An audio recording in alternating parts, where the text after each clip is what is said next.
Hi, it's Fias Tarot. Hello again. So, Gemini placements. Let's see. Ito po ay para sa buwan ng May. Oo. So, general and then the person on your mind. Yun naman yung palagi natin, no, na binubuklat. O, di po ba? So, again, kung may tanong pagdating sa private reading and sa ating mga charms, yes, yeah, just message me. Okay po, sa aking FB page. Yung pong legit, no? Yung merong check sa tabi, no? Opo, marami kasing nanggagaya talaga ng ating, tawag ito, page. Yes, parehong-pareho sa pangalan ko. Tapos mayroon pang mga video, yan, mga ganyan. Pero check ninyo yung followers, check ninyo yung kung meron siyang badge, no? Yung check po sa tabi ng aking name. So, kapag wala silang ganun, hindi sila tunay. Yes, no? Oh, ayokong lagyan ng ilaw. Try natin. Liwanag. Ganyan na lang. Oo. So, Gemini. Okay. Let's see. Ano bang meron? Month of May. Tingnan natin. So, gamit tayo ng Oracle. Oracle.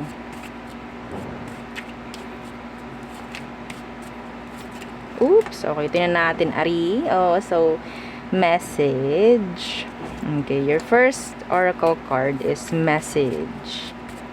Ooh, baka may something. Oo, uy. Imprisonment. Mamaya, tingnan natin kung ano yan. Check natin, clarify natin. What else? Gemini. Main mail.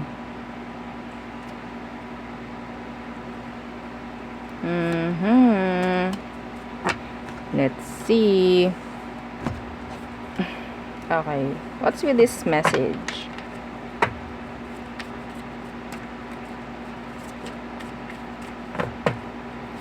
Binabasa ko tong mga oracle kung anong merong mensahe. Pag po ganun ha, ako'y nananahimik, ako'y nagbabasa, o ako'y nagtitingin ng mga binubulong-bulong, opo, no? Okay. So, meron ditong number 7, 29, and 1. Okay. Ano tong message? Gemini. The Knight of Coins in the reverse.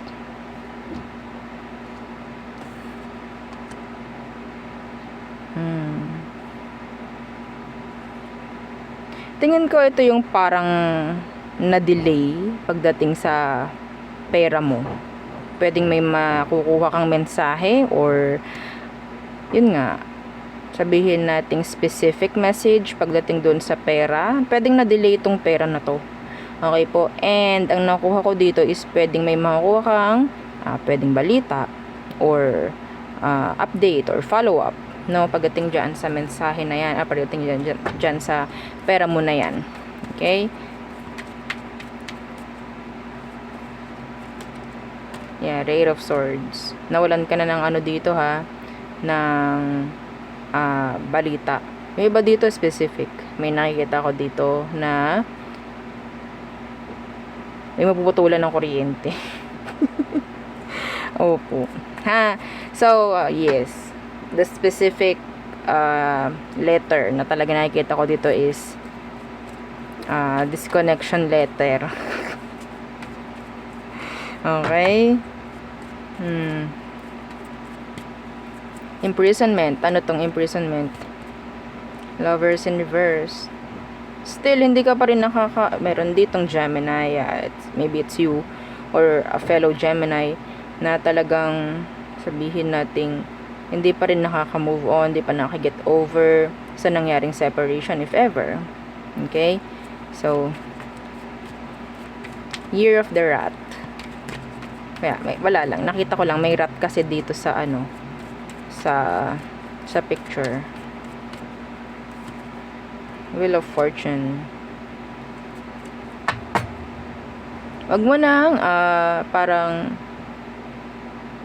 i-delay yung sarili mo pagdating dyan sa release na sinasabi or the healing na sinasabi. Okay, the Wheel of Fortune kasi maraming sabihin nating pwedeng pumasok pa. The blockages is nandyan kung hindi ka mag-move on, hindi ka maggagawa ng paraan para maging okay ka. So maybe sabihin natin kahit ikaw mismo gumagawa ng blockage, no, pagdating sa sarili. So what's with this main male? Main male. May chance po na pwedeng may ang tawag dito, may mag-resurface, okay, by the month of May. Hindi ko alam kung anong meron, pero nagkaroon kayo ng separation nga nung tao. Okay, could be past person, past lover. So what's with this main male? 5 of Swords in the reverse. And the High Priestess. Kung sino man tong hindi mo kinakausap or hindi ka kinakausap, may chance na makipag-ayos, may chance na makipag-usap by the month of May. Yeah. 6 of Cups. This is, kita nyo, merong pag-reach out. Okay? May chance yung iba dito is may mga sign din eh. Pwedeng na mapapanaginipan mo or mapapanaginipan mo yung person, the specific person na iyong talagang ginugustong makausap. I don't know, may chance na pwedeng makausap mo talaga siya or magkaroon ng pagbabalikan if ever ngayong May, kung sino man to. Okay? Huwag nyo hayaan po yung iba sa inyo na kung kaya nyo namang magbayad na, sa mga kailangan bayaran, bayaran nyo na. Huwag nyo nang hintayin yung disconnection notice. Okay? Opo, medyo sabihin nating hirap ngayon pagdating sa pagkita, no? Pero yun nga baka mas maging malala pa kung sakali man hindi natin gagawin yung mga responsibilidad, no? So, we have here 7, 29, and 1. Sorry sa glare. Okay, ayun yung mga numbers. So, let's see the person on your mind. Okay, check lang natin for you, Gemini placements. To the person on your mind. Tingnan natin. Gemini. Who is this?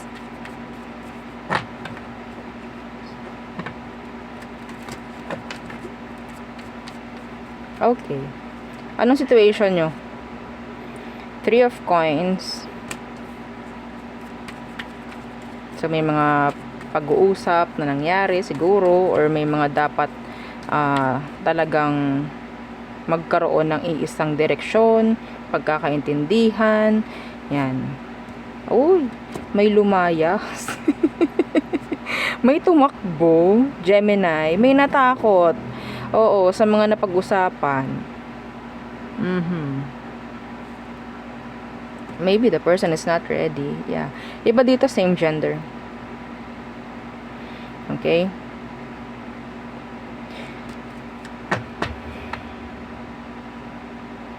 Meron din ditong energy na parang, okay, susunod ako ng susunod dahil ayoko may mangyaring hiwalayan dito. Kunin lang po, kung ano sa tingin nyo yun na pwedeng, yung inyo, yung talaga yung pwedeng, nakaka-resonate sa inyo. Pwede naman kasing hindi naman talaga mag-resonate lahat. Okay? So, kaya kunin lang kung ano yung meron, kung ano yung pwede, kung ano talaga yung inyo, no? And, iwan nyo sa iba yung ibang mensahe. Okay. Pwedeng Earth sign, Taurus, Virgo, Capricorn, itong person mo. So, may lumayo. Merong hindi nagustuhan ng mga plano or parang hindi nagagampanan yung mga plano or hindi nagagawa yung mga plano, goals, whatsoever, BS yan. Okay? So,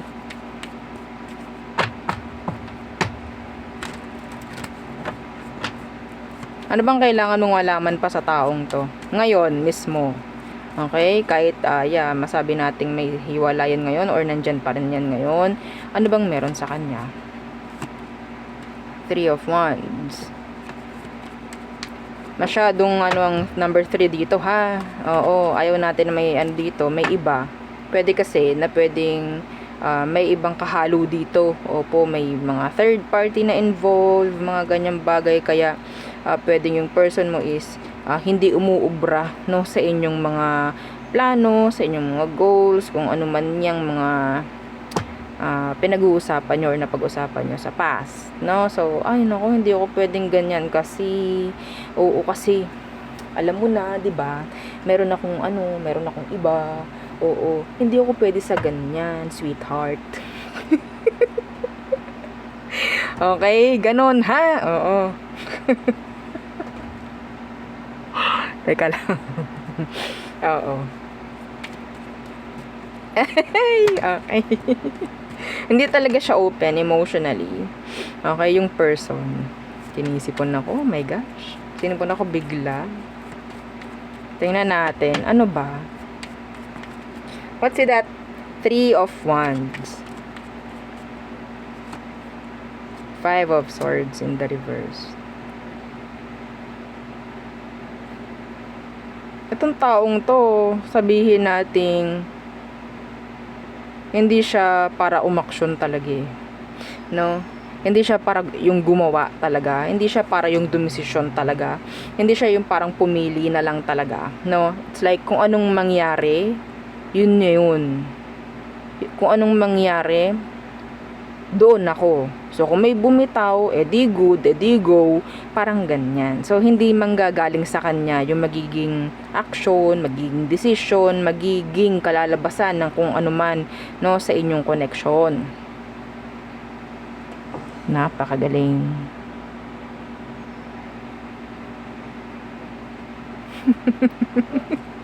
Yes.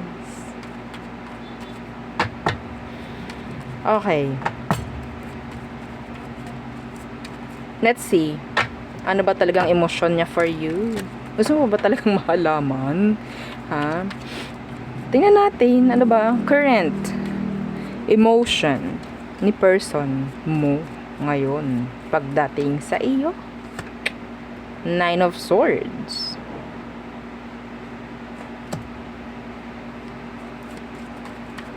The 9 of Swords. Frightened. Scared.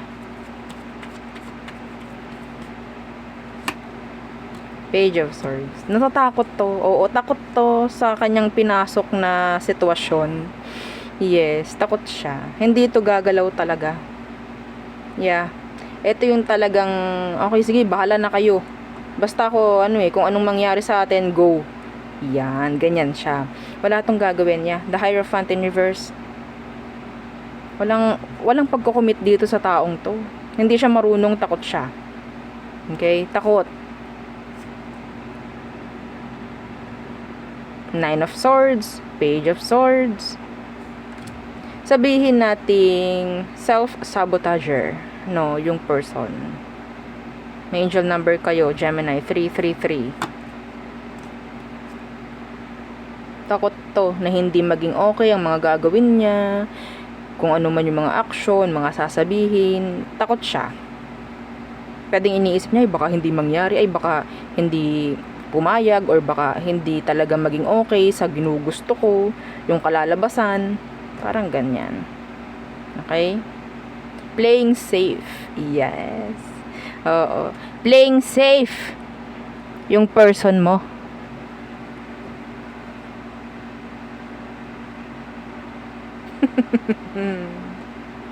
Labas talaga yung double chin ko dito. Okay? Yeah. Kaya, kung naghihintay kayo dito ng pag-action niya, wala tayong hinihintay. Okay? Wala tayong hinihintay. So, outcome. Tingnan natin yung outcome nyo. What is the outcome ng mga Gemini and their person? Death in the reverse. So, wala pa rin ditong endings. Wala pa rin. Yeah, if ever na kayo is magkalayo nga, magkahiwalay, may pagbabalik po dyan. Death in reverse. Tuwang-tuwa naman yung iba. Kainaman na nga. Ha? Yan ang gustong-gustong maririnig talaga ng iba, yung balikan. No? Hindi ko yan sinasabi para matuwa kayo. Ha? Ito ang sinabi, ito ang binigay na baraha, yan gagawin ko. Nalangan namang sabihin ko, ay wala na to, tapos na. Nakakaya naman sa mga marunong bumasa dyan. 'Di ba? Death in reverse, sasabihin tapos na, hindi pa. 'Di ba? Hindi pa. Death in the reverse. The moon.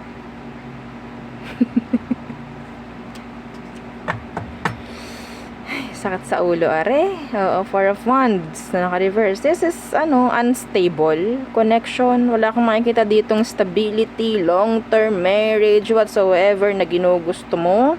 Okay, na masasabi mo talagang parang fairy tale na mangyayari. Oo, fairy tale ending. Happy ending? Walang happy ending dito na nakikita. Mas magiging okay ka. Nine of Pentacles, Nine of Cups, mas magiging okay ka kapag wala ka dito sa connection na to. Kahit sabihin mo, Madam, kasi ako yung legit ako yung nauna. I don't care. Kasi mas okay ka nga kung wala itong taong to. Ito yung nakakasira sa'yo. Yung taong to. Ako na magsasabi. Okay? Ako na. Kahit sabihin natin, alam mo naman na talaga. Alam mo naman talaga. Gusto mo lang marinig sa iba. Yeah, 'di ba? So, walang desisyon again tong taong to. Magkakaroon ka lang na magandang patutunguhan kung ikaw na ang gagawa ng pagdedesisyon sa sarili mo. Kasi siya hindi. Kahit na sa sarili niya, hindi siya makagawa ng desisyon Paano pa sa iba?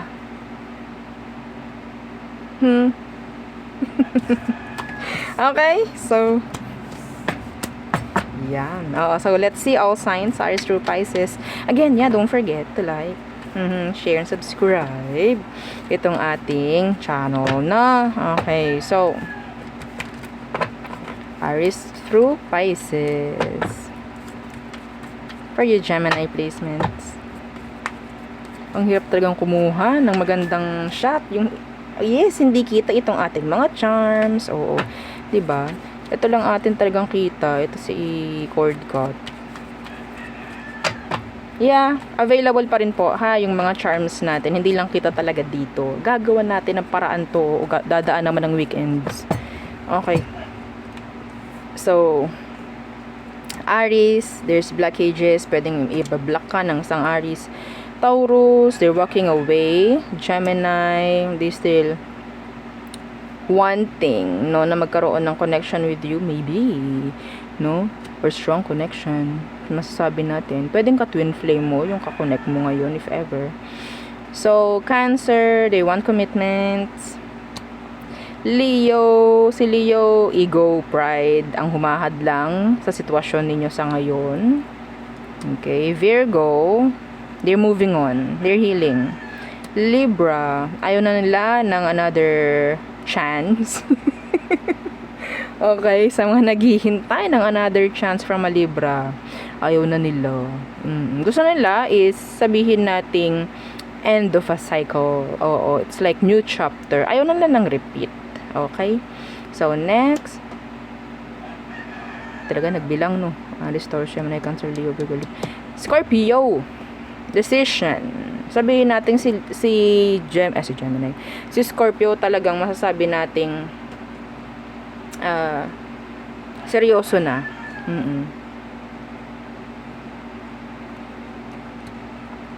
Okay. So, Sagittarius, hindi sila yung pwedeng makasama mo forever. I'm just saying here short-term connection. They're not stable. They're not ready. Capricorn, nandyan yung pagbabalik ni Capricorn. Yeah. Aquarius. Uy, maganda yung yung energy ni Aqua because andun yung confidence, nandoon yung energy ng parang okay, ako naman muna, parang ganun yung energy niya. Or maybe dapat ikaw, no? Pagdating kay Aqua, dapat ganun. So Pisces, they're cutting you off. Or maybe andito na rin yung energy ng parang matapang na siyang haharapin. Okay, kung ano man yung situation na meron sa inyo, kung ano man yung conflict na meron whatsoever, handa na siya.